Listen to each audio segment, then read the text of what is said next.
ẹ tí níyàwó kẹ́ tó lọ sóúnjẹ wàhálà ní gbogbo ilé ó ẹ kàn pàṣẹ fún àwọn òkúta ẹ kan di àkàrà. kí ni Jésù sọ fún? àti kọ́ wípé ọmọ ènìyàn kò wà nípa ti àkàrà nìkan bí kò ṣe gẹ́gẹ́ bí ọmọ Ọlọ́run èmi àti rẹ nígbà tí èṣù bá ti gbé ayé síwájú wa ohun tó á dán èmi wò a ò lè bọ́ lọ́wọ́ temptation èṣù á dán wa wò ó dẹ̀ mọ time ó mọ nǹkan tá a nílò at every crucial moment òun ló fi ń dán wa wò.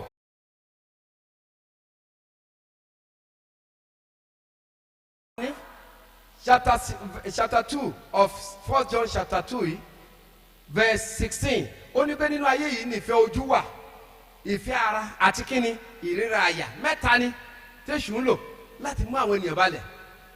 ó ní gbogbo nǹkan wọ̀nyí kì í ṣe ti Ọlọ́run tí ayé ni èṣù máa ń lò láti mú àwọn ènìyàn. ìjẹ́ mọ̀ pé mẹ́ta yẹn náà ló lò fún mọ̀mọ́ Éfà. ó ní mọ̀mọ́ ṣé lóòótọ́ Ọlọ́run sọ pé ká má jẹ oúnjẹ bíi mọ̀mọ́ ẹ̀ bẹ̀rẹ̀ sí ní ká bòròbòrò Ọlọ́run ní ká má jẹ elé ló ní ká má jẹ kíní kan ó ní ó mọ ìkàlọ́ Ọlọ́run ó mọ̀ tẹ́ bá ti jẹ́ ojú yẹn á là.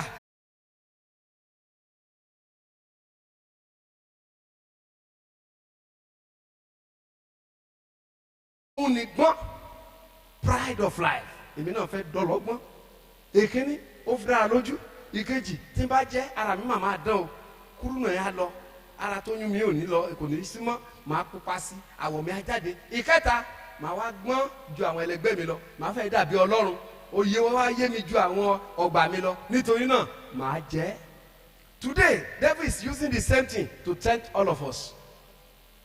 Lust of the eyes, lust of the flesh and pride. lọ́mọ bàbá ló wo títí ló ní àfi tó bàbá lò pọ̀ ló lúgọ ló lára àwọn òyà ní ìyẹn náà kọ lọ́gbọ́n ọ̀ràn ló ní kó sọ pé òun ní kó wá gbóúnjẹ fún ẹ lórí ìpò ọmọ ọlọ́mọ. Lust of the eyes, lust of the eyes, lust of the eyes òun náà náà lò. ìkejì ní lust of the flesh fẹ́ sùn díẹ̀ sí wàá sùn díẹ̀ ìgbà iná wá rìn ọmọlẹ̀ ìgbà iná gbé fùfú wá iná gbé àṣàrò wá ni wàá jẹ bákẹ́ nínú lójú oorun nínú abẹ́ sí dùn ọlọ́jọ́ kejì ṣebí ìgbà tọ́lọ́ ní kó gbàdúrà ó gbàdúrà torí pé ìfẹ́ ara ẹ̀ ó ní ọ lára ìfẹ́ ara ó ṣàfẹ́ tẹ́ ara ẹ̀ lọ́rùn ó ní ọ lára láti ka Báíbù ó ní ọ lára ẹ̀ náà ṣe ń ṣe.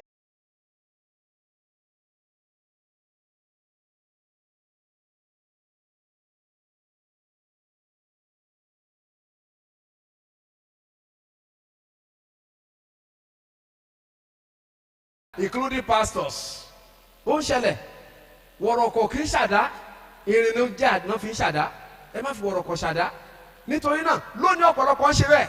The third one is pride of life ó léwu lọ́pọ̀lọpọ̀ mo fẹ́ tólè mo fẹ́ ṣe tọ̀hún kí mo fẹ́ tètè ra mọ́tò kí gbogbo èèyàn mọ̀ pé mo ń gun mọ́tò 2026 is it compulsory ó wá lọ jẹ gbèsè torí mọ́tò 2026 pride of life ẹ mọ́tò onímọ́tò kọjá wọn láyé òun bá jẹ́ wọn ní kẹ́ wo mọ́tò yìí ó tún ṣépè fúnra ẹ̀.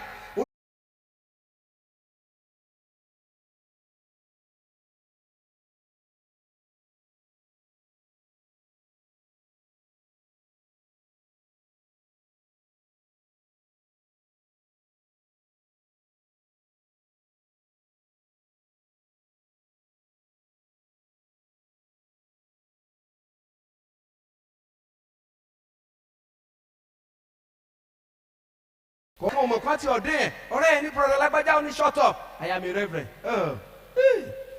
Whereas brother and sister ní lọ́run kò sí title in heaven. May God deliver us in Jesus' name. ẹ jẹ́ ká gbàdúrà.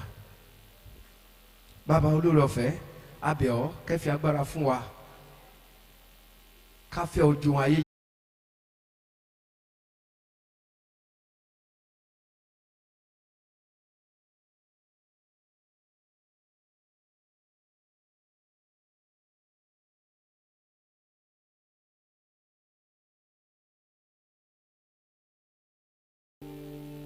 Báyìí a máa kọrin láti inú orin mímọ́ orin 162 ẹ jẹ́ ká jókòó 162 tá bá ti dé ẹsẹ̀ tó kẹ́yìn a ó dìde dúró tá bá ti ń kọrin náà a máa gba ọrẹ ọ̀sọ̀ọ̀sẹ̀.